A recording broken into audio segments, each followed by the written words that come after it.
Bonjour, on va voir un peu l'état des dents du treuil. On va comparer par rapport à comment était la couronne juste avant que je la monte. Donc pour le moment, dans l'absolu, j'ai pas fait grand chose. J'ai fait une quinzaine d'abattages au câble. Alors les abattages au câble, ça fait pas beaucoup de pression sur le treuil vu qu'il faut pas. Il suffit de tendre un peu, de mettre un coup de tronçonneuse et de retendre, etc. Donc la pression n'est pas du tout énorme.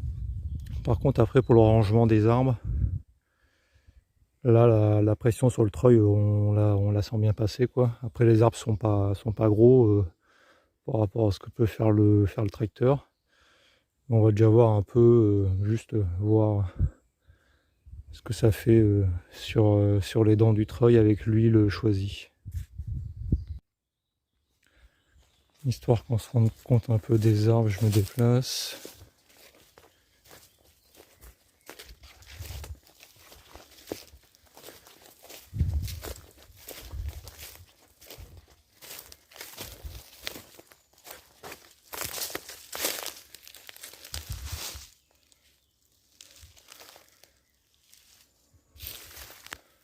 Le plus gros, c'est celui-là, quoi. Il est pas.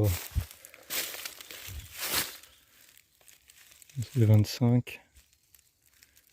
Oui, à la base, il fait 50. Il y a un peu de longueur aussi, voilà.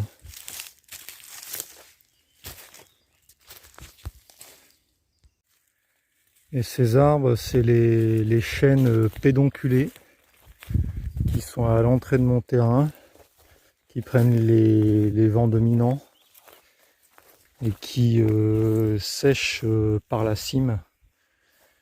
Donc la plupart étaient entièrement morts et les autres avaient la cime totalement sec, sans feuilles. Et donc c'est ces arbres-là que j'abats en général sur mes terrains ou chez les voisins. Pareil, chez les voisins, j'en ai fait une quinzaine aussi, pas forcément tous au câble, mais c'est le problème qu'on a dans notre région en Corrèze, en basse Corrèze. Ouais, c'est même les gars du CRPF, les ingénieurs forestiers me disaient, bah c'est eux qui m'ont dit, hein. Ils disent que ça vient des sécheresses qui sont un peu plus fortes et plus régulières et qu'ils apprécient pas trop. C'est une hypothèse, on sait pas tout, hein.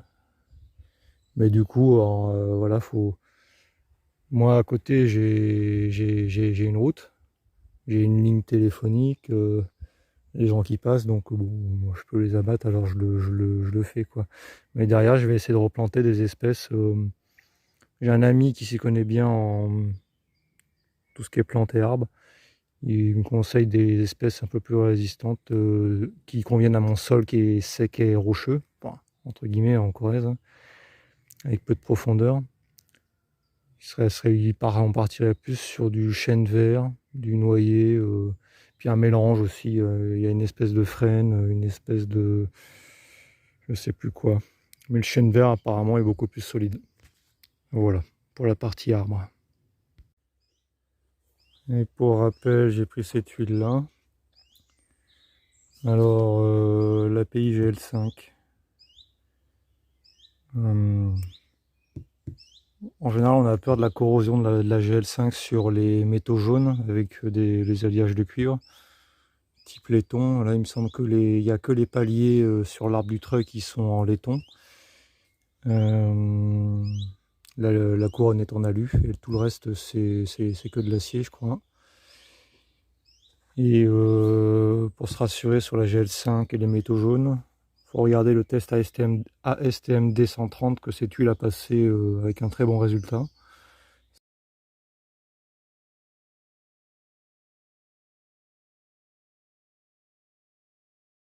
Ça permet de voir que la corrosion, enfin ouais, la corrosion, enfin l'agressivité de l'huile par rapport aux métaux de cette huile-là est quasiment inexistante. Sachant que le test il est fait avec une forte température pendant 1 heure, je crois, pendant un long moment. Vous regardez ma vidéo sur ça quand je parle de l'huile choisie dans une autre vidéo. Je vous mettrai quelques extraits. Et voilà, donc maintenant on va voir vite fait. Bon là je viens juste de terminer l'empilage des grumes. Donc là je suis décraboté, puis je vais le faire tourner avec ça. Alors, c'est dans quel sens déjà? Oh, le treuil pour enrouler, c'est comme ça. Donc là le cardan il tourne pour la vidéo, il tourne dans le sens horaire. Et ce qui pour moi de ce côté là fait tourner la couronne aussi dans le sens horaire. Donc ça c'est comme ça. Ça emmène le bas de la couronne vers la vidéo et l'eau de la couronne vers l'arrière du tracteur. Donc c'est bien.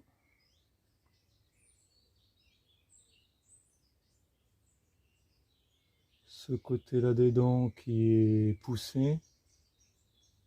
Une fois qu'elles sont en bas. Ouais, ok.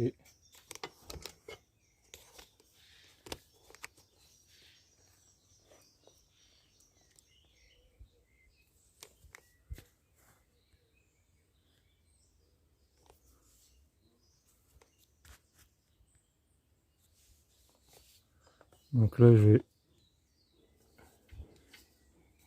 dérouler le treuil jusqu'au max où je peux parce que il y a un petit blocage et là on va regarder. On va mettre le flash aussi.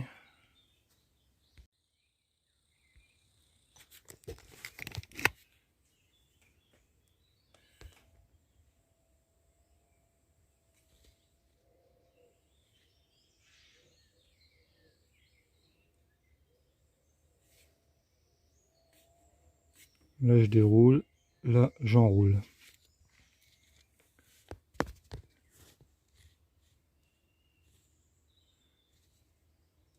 Donc le côté qui est censé être usé, il est à gauche de la dent. Là ça va.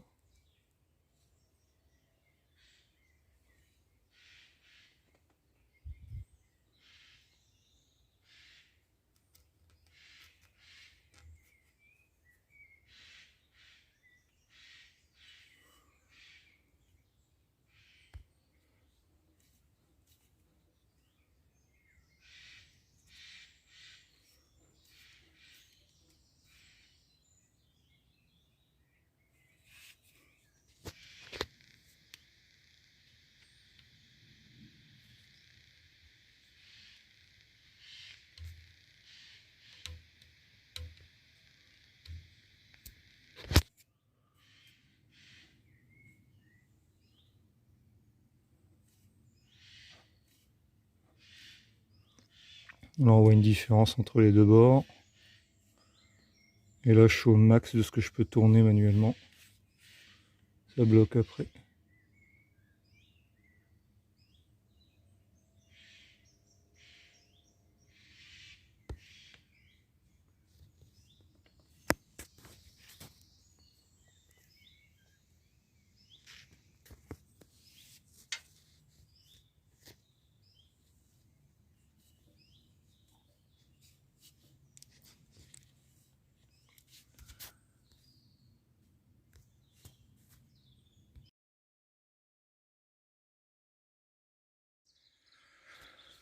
J'ai mis l'ancienne couronne dans le bon sens. Hein.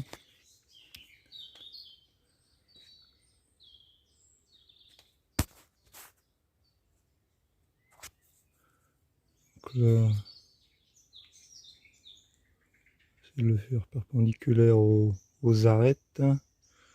Approximatif, mais on est à un peu plus de 5 mm. Ouais, on prend une aussi. Là. Plus de 5,5, ouais. 55 dixièmes de millimètre.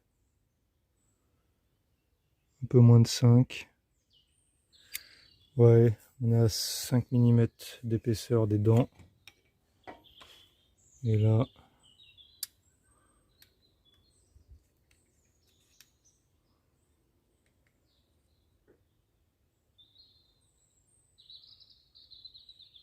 on est à 8.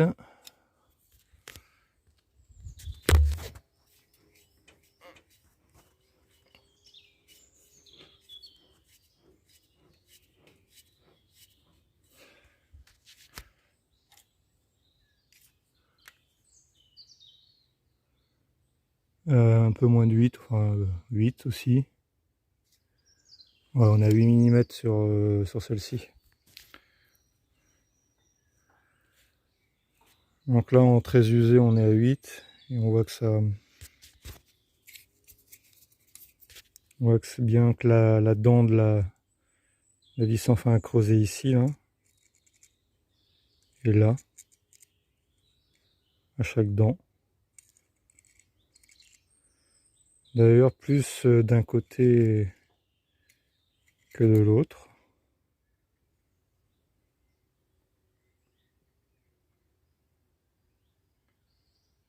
Ouais.